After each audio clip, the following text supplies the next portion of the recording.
What is going on, you guys? It is your man, Morgan Man. Thank you so much for tuning back in to the Morgan Man Sports Podcast. You can find me here on SoundCloud.com, Spotify, Google Podcasts, and iHeartRadio. Guys, today we have a very exciting episode of Falcons Friday right here. It's a lot to talk about, so without any further delay, let's go get straight into today's action.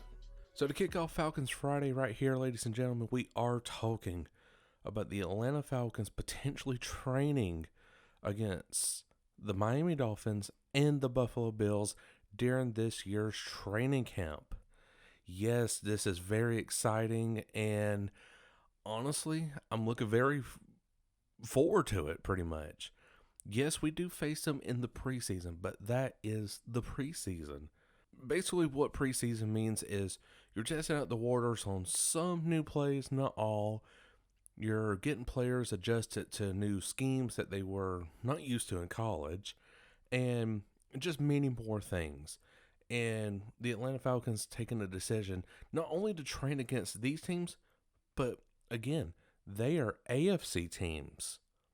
Yes, I mean that's right, AFC teams that we're training against, because Dan Quinn does have a very bad record of losing against AFC teams. Yes, we did snap that against the Jacksonville Jaguars in the regular season, but if he could continue his progress this season and really make a difference whenever it comes to, winning against AFC teams like, where's the first one at? Denver Broncos, the Raiders, the Chargers, the Kansas City Chiefs.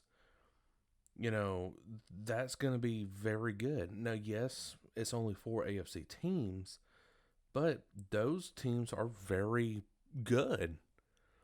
Denver has a very good defense. The Chargers has a very good offense.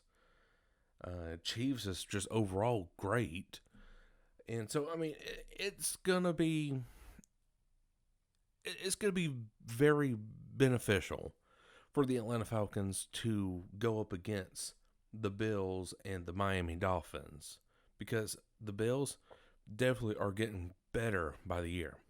Miami has definitely got Tua Tagovailoa, and also they got a very solid defense. So practicing against some teams is not like a laughingstock like what some people want it to be. So yes, definitely practicing against these teams, I think, is the right move under Dan Quinn to, go up against some AFC teams, practice against them, find out their play styles, their everything pretty much.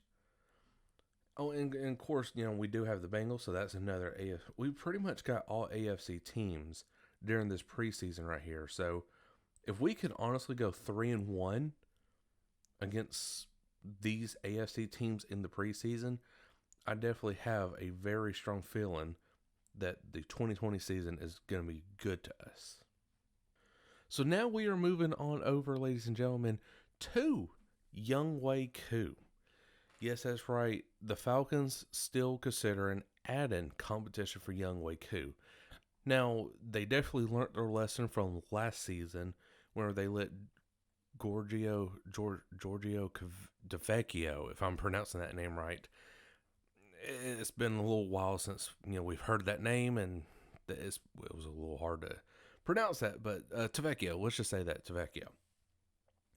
They learned their lesson from him because they didn't really bring in no competition from during the offseason and the beginning of the regular season, and then that's where we had to rely on Matt Money Bryant pretty much to come in, and then he started slowly digressing to missing these long field goals that could have won us, like the Arizona game back last year where I think we were down by 2 points, and if he would have made that, we would have won the game by 1 point. So I mean, yeah, points are the difference makers, and that's where the kickers like Young Way Koo come in.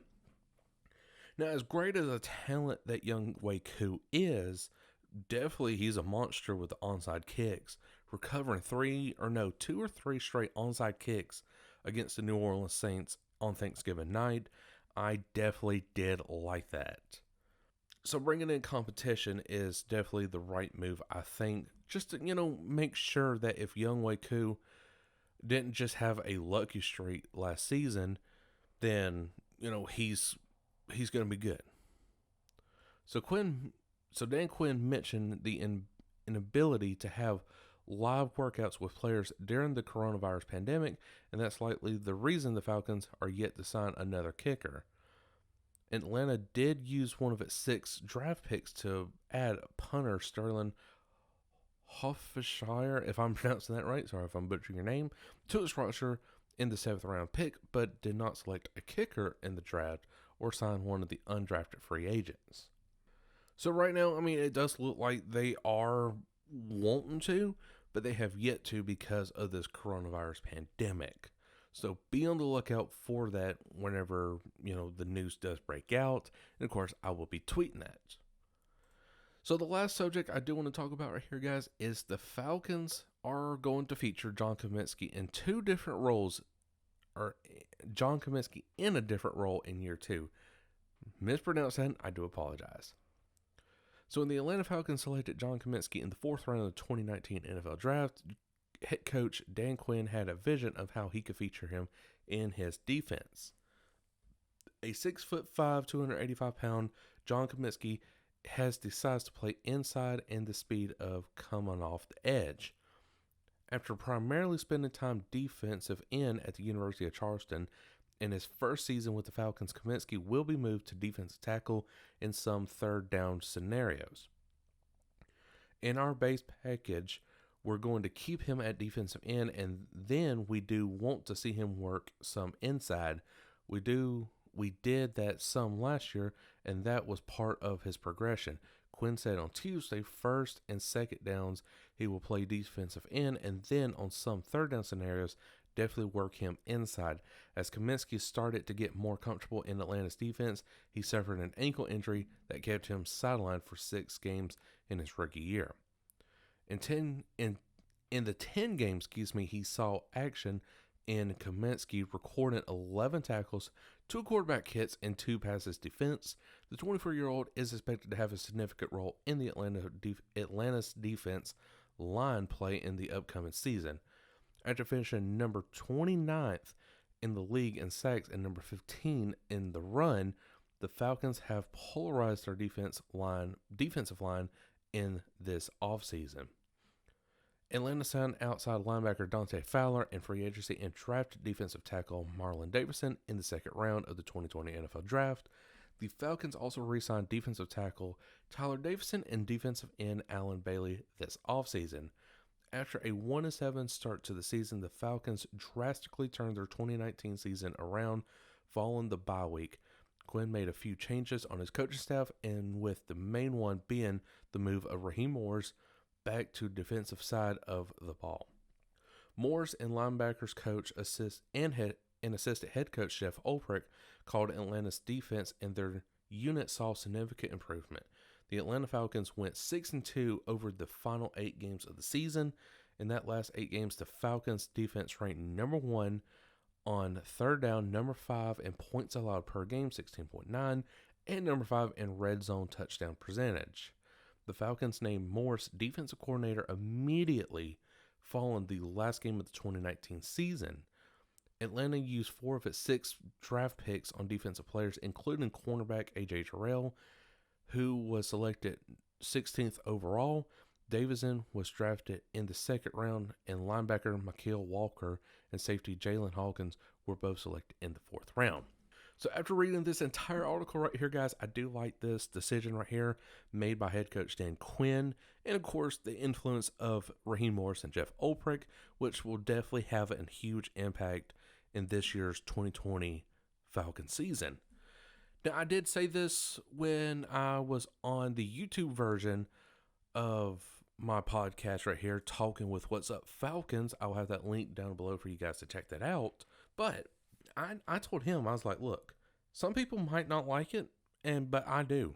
It really confuses offenses to the point where they're really just scratching their head, going to their defense coordinator saying, hey, what's going on, man? How am I going to stop this? But having essentially two defensive coordinators in one team is idealistically like just perfect. Because if I'm not mistaken, last season on the 2019 season, like the last half right there where we were actually doing really good, Jeff Ulbrich, if I'm not mistaken, I think was calling first and second downs. And then Raheem Morris would call third down and sometimes fourth, depending on, the scenario of the other team.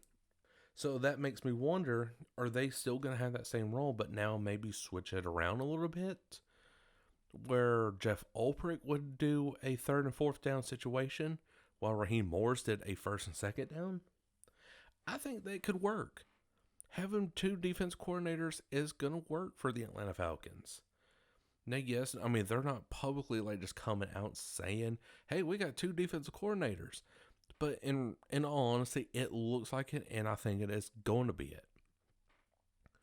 So, I like the decision right here by head coach Dan Quinn to move John Cominsky in a very comfortable role that he can definitely hit the quarterback or just, prevent the opposing team, from gaining any points or even yards.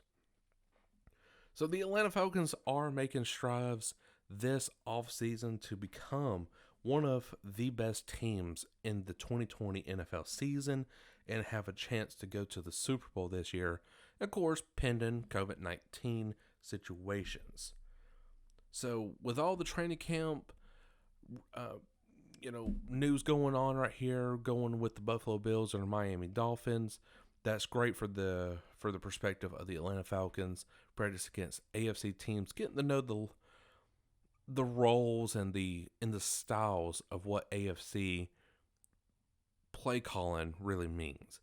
And then bringing in competition for Young Way Koo is going to only just motivate him, and to the point where he's going to start making perfect field goals.